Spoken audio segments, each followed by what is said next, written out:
is our milk truck. We fetch our milk from a Jersey herd in the Kalkloof every morning. The milk arrives in this is about 2,700 litres, and from here it gets pumped into the heating vat. Okay, this is our double-collared milk heating vat, and it has a fairly sturdy motor, so in the morning the milk would be delivered and it will be pumped straight into here. This is just the cover to make it a little bit more energy efficient. And today we have a fairly low yield, so this is only about 700 litres.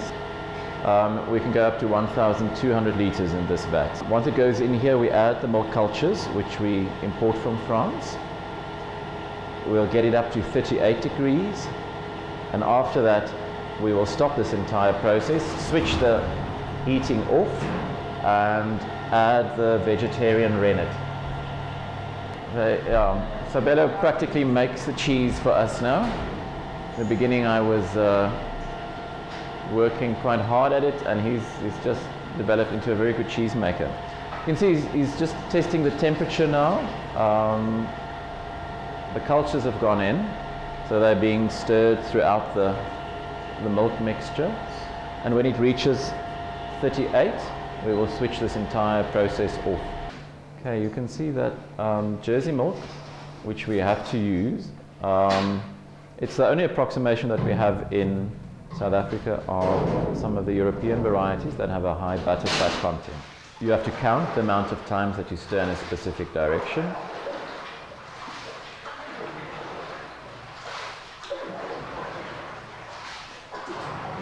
Because what you're essentially controlling is the distribution of that rennet through the volume of milk.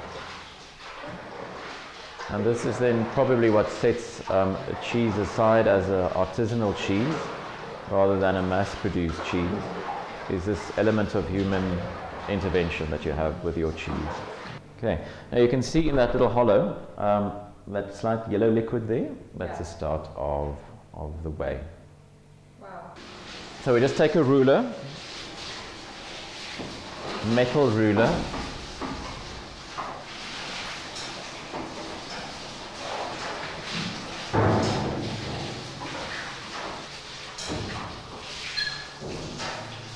just take a little bit with your hand, just so you can see what the texture looks like. So you can see that's what happened to the... So you can see it's very liquidy at the moment.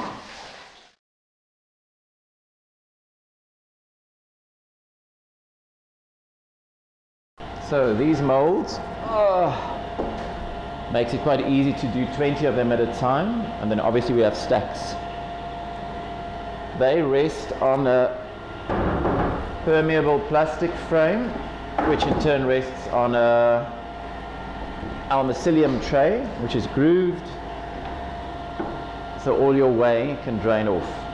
Okay, this is also perforated.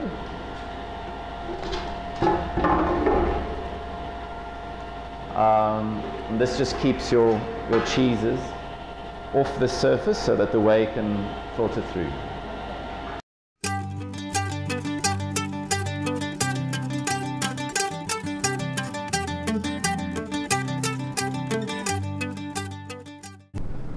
Every day, all of the cheeses in this room, except the ones under the plastic, must be hand turned once.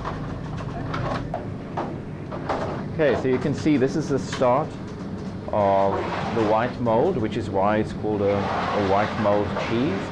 That's basically a surface that you've created there with a bit of salt that the mold is now growing on, and that's what will give your cheese its flavor. There's an outer recycled paper layer, and then there's an internal plasticized layer, and in between there's a spray of paraffin, which means that no external fungus can reach your cheese. So if you had a blue cheese next to this, it won't penetrate this paper to get to your cheese, and the white mold inside the packaging can't escape. But you do have an oxygen exchange, which is crucial for the cheese to breathe.